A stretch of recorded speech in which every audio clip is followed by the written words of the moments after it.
Hi everyone, my name is Mel and I am the teen author of Leaving Wishville, which is coming February of 2020. It's my debut novel, but as some of you may know, it's not the first book I've written and published. My very first one was when I was 13 years old and it's called The Sky Weeps With Us. I made a whole video talking about pretty much my experience with it and how it sucks. So yeah, I'm going to be reading it today upon request. I didn't want to make this video for two reasons. First of all, the book sucks and it's very embarrassing. And second of all, I felt like it would be kind of boring to just hear me read some boring book. But people have been requesting it, so I'm just gonna post this on YouTube and sort of see what happens, I guess. I will mention that I haven't read this book in years, just because of how bad it is.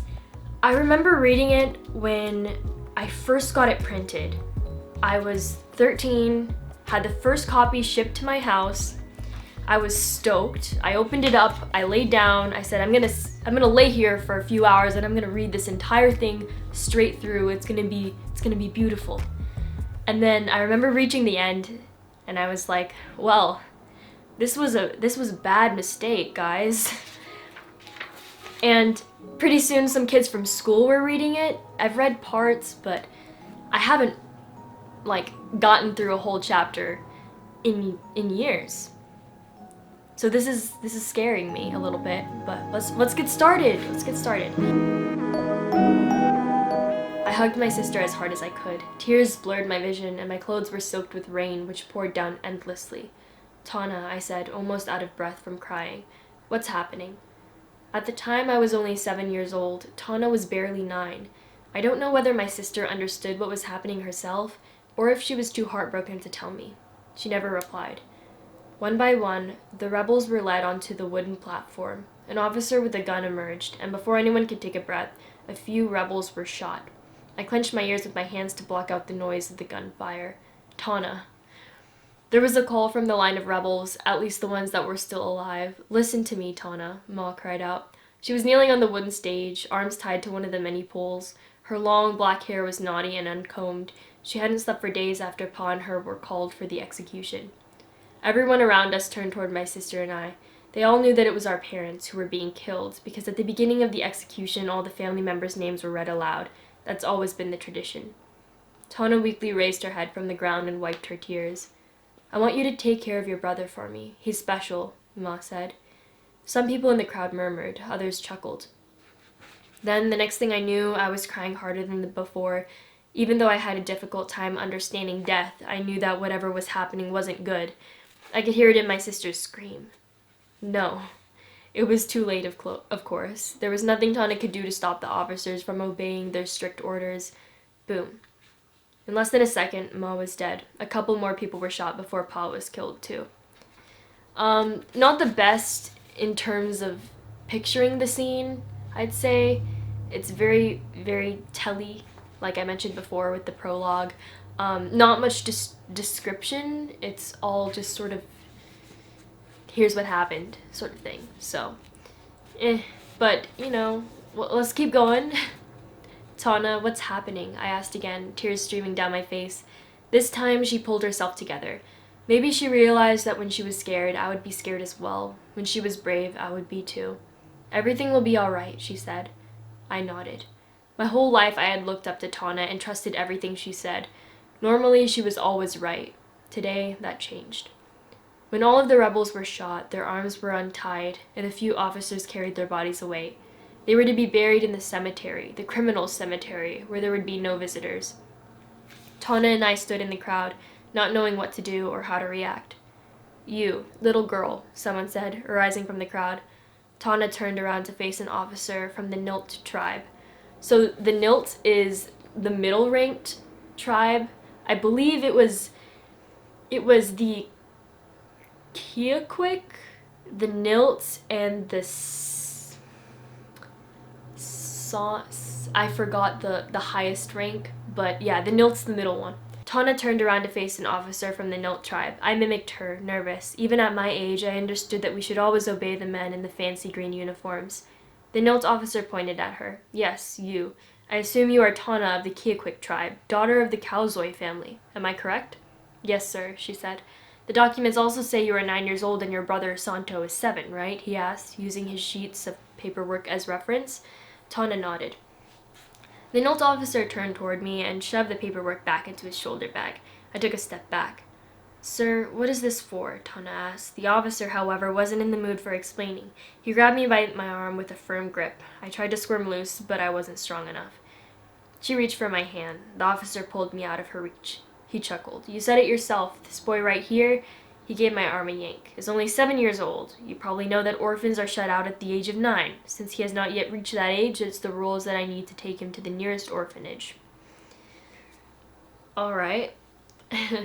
Tana, I screamed. Who is this person? Why is he taking me?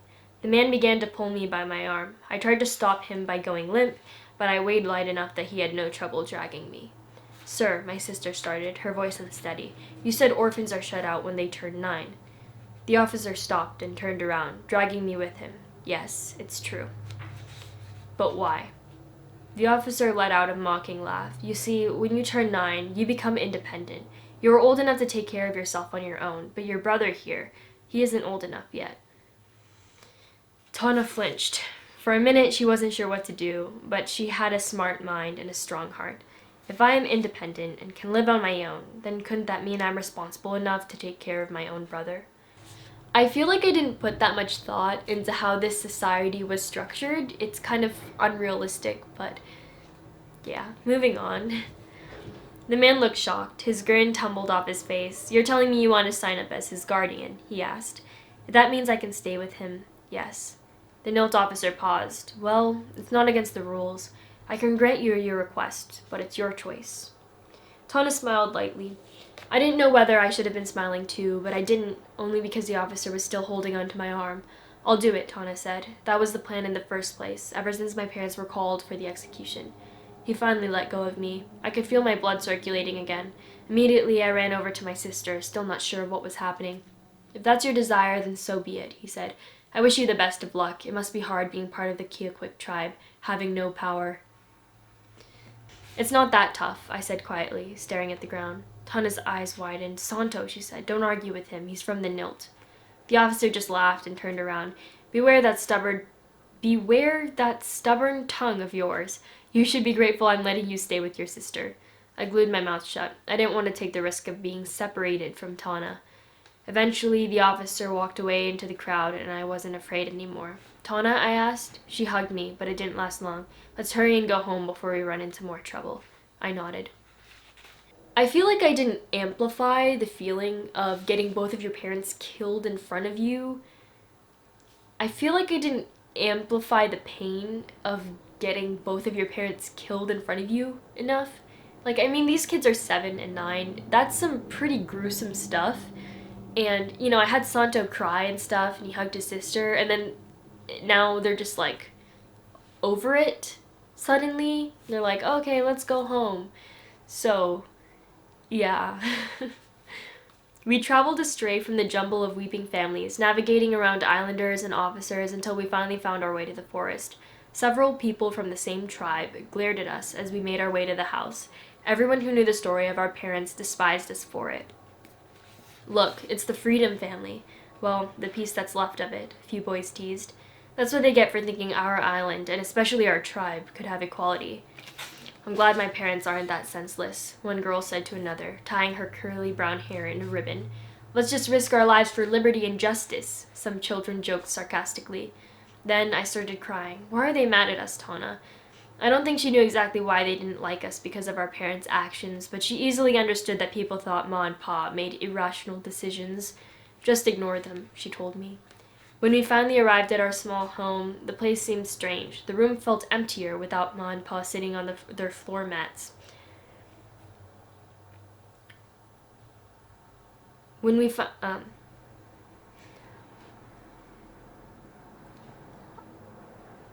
again, they're completely over their parents being dead, I guess. When we finally arrived at our small home, the place seemed strange. The room felt emptier without Ma and Pa sitting on their floor mats. Ma would draw pictures and Pa would make plans for the rebellion. Okay. Tana and I would always sit next to them and watch them in silence, but even though it was quiet, it never seemed empty. Even the candles didn't glow as bright as usual, and the house was a chilling cold. The house was a chilling cold. Nice. Tana didn't seem to notice. She headed straight to the cabinets to pull out some bread. I joined her and began to prepare our last daily meal, just like we usually do. I like how I use the term last daily meal instead of dinner. When I was finished pouring 4 glasses of milk, which had always been my job, I placed them on the ground. Tana did the same with the sliced dry bread. We sat on the floor mats to eat dinner. It was a silent meal. I was too scared to talk, only because Tana kept glancing at the 2 extra cups of milk. Eventually, she spoke up. After dinner, please pour the extra milk back into the carton. No reason to waste it. I just thought I would put them out in case Ma and Pa came home, I said. Tana sighed. They aren't going to come home, Santo. Why can't they? I asked. No matter how hard I tried to understand what happened that day, the pieces wouldn't fit together. Tana put down her fork and started to cry. I felt extremely guilty, but I was too young to understand why she was so heartbroken. Santo, don't you get it? Ma and Pa are dead. Pretty soon I was crying as well, but I was still confused. I don't remember how long we sat there crying, but eventually we had to stop. There was a heavy knock on the door. Okay, so at least I sort of brought up the pain again, I guess. That ending when it hits them, I guess, is pretty good. Yeah, I mean, storyline wise so far it's not too bad. It's just I think in terms of the writing style, it's very behind. I will say that reading The Sky Weeps With Us aloud with the intent of sharing it on YouTube has been a very good experience for me. It's really opened my eyes to how critical people can be of their past art, and even just themselves in general. I'm sure it's not uncommon to look back at your past self, maybe just look back on who you were a year ago and say, wow, I used to be such an awful person, I sucked. And that cycle just continues until you're dead. And I feel like it's the same way with your art. We're constantly improving our art, changing our art. When we look back at our past art, we can say, wow, that really sucked, I suck. I can continue to go back through my old art and criticize it and say, wow, I was such a bad writer back then. But at some point I need to break from that cycle, because I don't want to be in a situation where, you know, I'm 3 years older than I am now. I'm looking back at my current novel, Leaving Wishville, and I'm saying, wow, that sucked. I sucked. My writing sucked. I don't really want to be in that situation, because I know that I've really been putting a lot of hard work into this book. As much as my memories of writing The Sky Weeps With Us are kind of all fuzzy, I'm sure that I really did put a lot of work, and I'm sure that I put my all into the book at the time. I mean, I wrote it from the age of 10 to 13. That was 3 years of pouring my heart into this book, even if it didn't turn out to be good, even if it didn't turn out to be a book that I would want people to read. I still did my best, and it was the best at the time. So I would say to all of my fellow creative people out there, don't judge your work, don't judge who you used to be and the art you used to make, because it's just a constant evolution, and at some point you have to be happy for where you were and for where you've come. So thanks for watching this video.